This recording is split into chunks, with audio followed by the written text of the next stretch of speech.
Clear eyes, full hearts. Nick Anastas. You got heart, charisma, and a lot of skill. They've been unselfish, under control. Rich Flara. I believe you can do anything you put your mind to. Brings it over half court for three. Good! It's the High School Insiders on ESPN New Hampshire. Here's Nick Anastas and Rich Flara. It's time for you to give the best you got. Hello and welcome to a Friday edition of the High School Insiders right here on ESPN New Hampshire and ESPNNewHampshire.com. The High School Insiders is presented by the Monahan Companies, and we'll get you ready for your weekend as our training camp preview continues to roll on.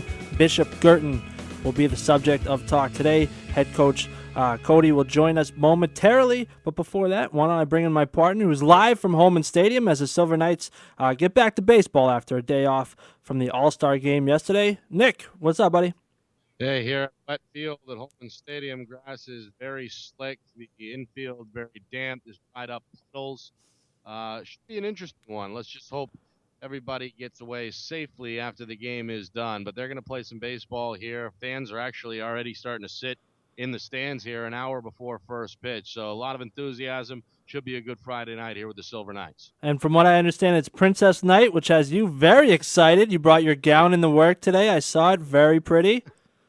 I thought you would like the pretty pink dress that I brought in. I did. But the listeners don't need to know about that. We'll jump right. Sure, in all seriousness, I'm not sure what Princess Night exactly entails tonight. I know that there's a lot of youngsters that attend these games for the Silver Knights, both boys and girls. So there's a lot of male-centric themes at the baseball park usually. So why not throw something towards the daughters that might be in the audience? So good stuff. A unique promotion for sure tonight. But again, we'll have to wait and see what they have in store. First pitch is 7:05. But back to football here for a moment. We're going to talk with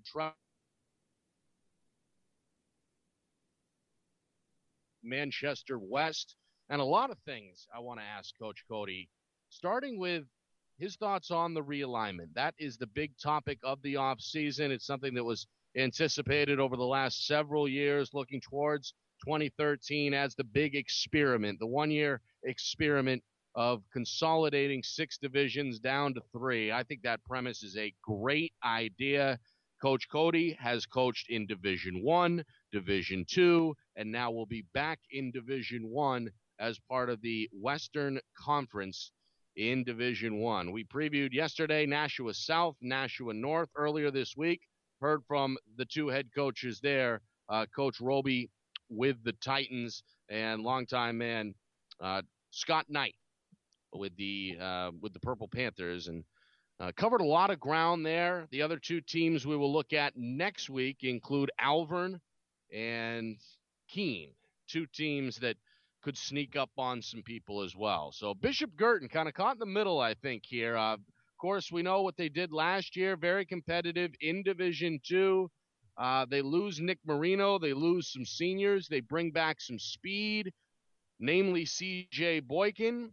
And there's a good feeder system there in place as well, as there always has been at Bishop Girton. So there'll be new names, new players, and one presiding presence on the sideline will, of course, be Coach Cody, one of the best football coaches in the state, regardless of division, in my opinion. Coach Cody, as I mentioned, came on the scene with Manchester West, got that team in the playoffs back in 2007, the Division I playoffs, where I believe they lost to Salem. I'll have Coach correct me here in a moment if I'm wrong. In the semifinals, the Blue Devils would go on to win the title, but I know Coach Cody did a lot of positive things for the Blue Knight program before making the switch and heading to the Gate City of Nashua to take on a historic and proud tradition with BG. Of course, they were dominant for years, switching between, I guess, Division 2, Division 3, I think some time as well in Division 4. Wherever they were, they would win. And a lot of things are expected, again, of the BG Cardinals as they make the jump up in 2013.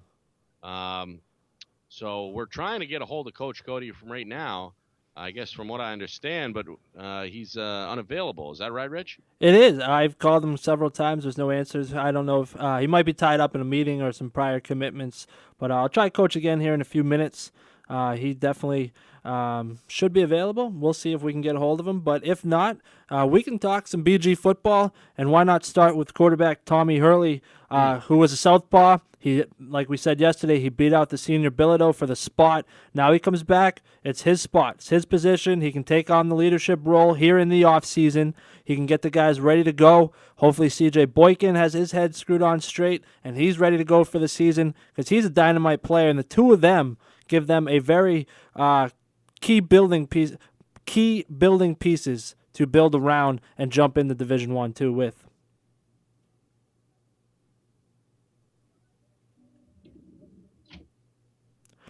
So look, Bishop Girton, they're a team that's going from Division 2 to 1. But as I said yesterday, I felt Division 2 last year was stronger top to bottom than Division 1. I feel like Bishop Girton will have no problems competing here in the Western Conference with Nashua South, with Nashua North, with Keene, and with Alvern. I think Alvern will take their lumps this year. But former Bishop Girton coach Mark Phillips, who was coaching over there with Tony Johnson when he was there, he'll have Alvern ready to go. But again, like so many other teams we've talked about, like the Merrimacks of the Worlds and Salem's, they need to build a nice foundation, and then they can start from there. But I think this year, Coach Phillips will definitely be a building year, a foundation year, if you will, for the Alvern Broncos. I think BG is right now 2A, 2B with Nashua North. I think Nashua North, Coach Roby, like he said, has the skill positions. He's got skilled players that he hasn't seen in a long time over there at the wide receiver positions. And then Mr. Dimitri Jackson is the tailback. He showed flashes late in the year of brilliance. I think he'll come into this year as probably one of the top 3-4 running backs in the state. Obviously, we said yesterday we know who number 1 is. So, look, we're going to try and get Coach Cody back on right now. I'm going to give him ready to go. All right, I will give him a call. I guess his young son had the phone held hostage there.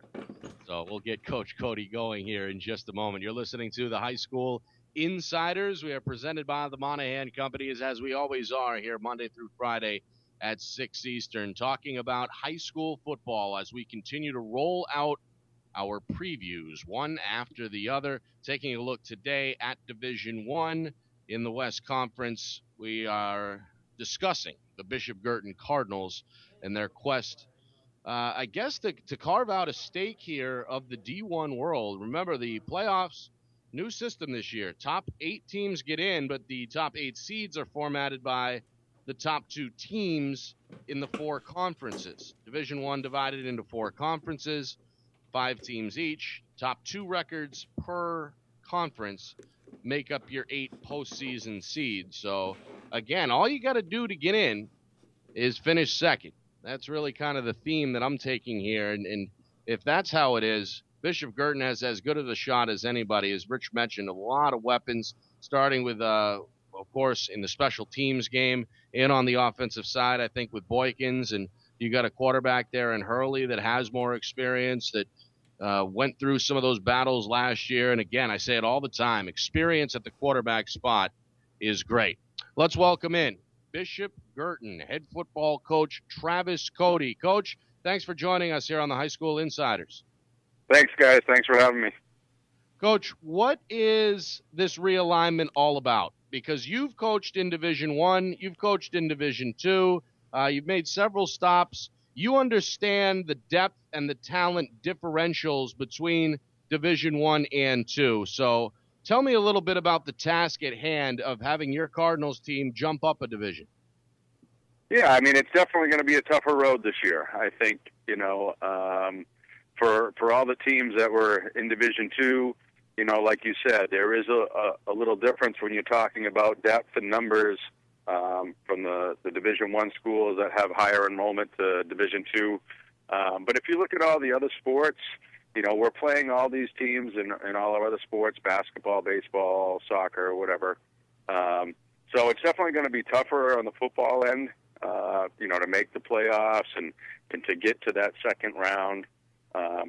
But it'll be interesting to see how it plays out.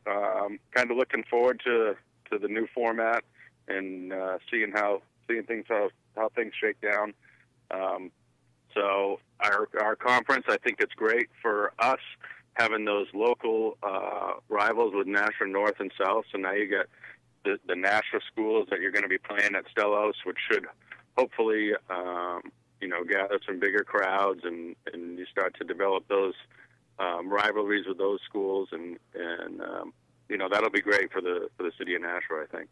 Well, the players definitely have to be amped up for it. No, Coach. I mean, you just said exactly what I was thinking. They're playing the other Nashua teams, South, North. You got the rivalries already built. Alvern right across the bridge over there in Hudson. I think the kids should be ready and willing to embrace this challenge and ready to rock and roll come game time, knowing that they're going to be facing crosstown rivals. Yeah, absolutely. So I think it's going to be, like I said, it's going to be interesting. It's going to be different, a little tougher for the D2 schools, but I think all in all for football, it's going to be a good thing.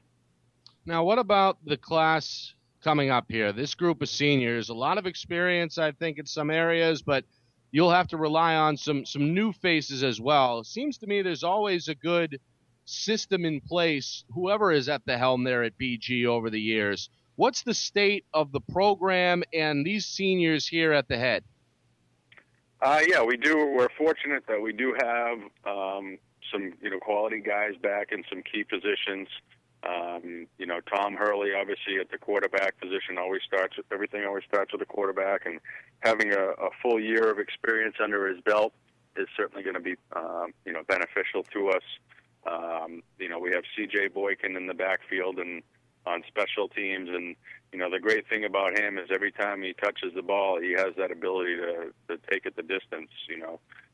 So that'll be fun. We have our other captains, Mike Devereaux, who has been playing since he was a sophomore. Will be playing probably outside linebacker and running backs. Got good speed. He's a good athlete. Really worked hard this summer. He's put on about 10 or 15 pounds from last year. Anthony Reale, who's another captain. He's played for us at fullback and inside linebacker. Johnny Miller, he's another senior coming back that's been playing for us since his sophomore year on defense and plays some fullback as well. So we do have a good core group of guys there, especially I think our depth in our skill positions is great. We get a lot of good guys back, plus some young kids coming up. The only area we're a little thin on would be our line, although we only lost one senior tackle to tackle, Patrick Urell. So all those other guys are back, so that's good for us. And just be, going to depend on how the younger guys coming up fill in as backups and help us provide some depth at that line position.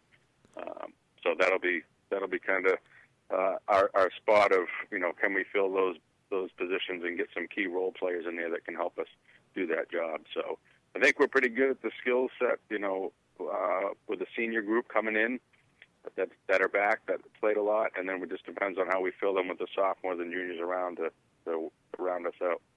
Now, Coach, I feel like if there was ever a year that you guys were going to make the jump and this realignment was going to happen, you guys are in a perfect situation to do so. You mentioned your quarterback, Tommy Hurley, the southpaw, coming back. I saw him watching your games last year take great strides as the year rolled on. I feel like he'll come back. He'll take on a more of a leadership role this offseason, and he'll be dynamite for you next year. How does that help you with the transition, knowing you have him in place at the quarterback? You already said it's a huge benefit, but how important is he going to be in the transition for you guys going from D2 to D1? Obviously the quarterback position is an important position regardless. And, because we're fortunate to have him back with a year under his belt, it's going to be on him to make good decisions for us, and making sure that we sustain drives and move the ball consistently. Taking what the defense gives you in the passing game and being able to orchestrate and mix things up.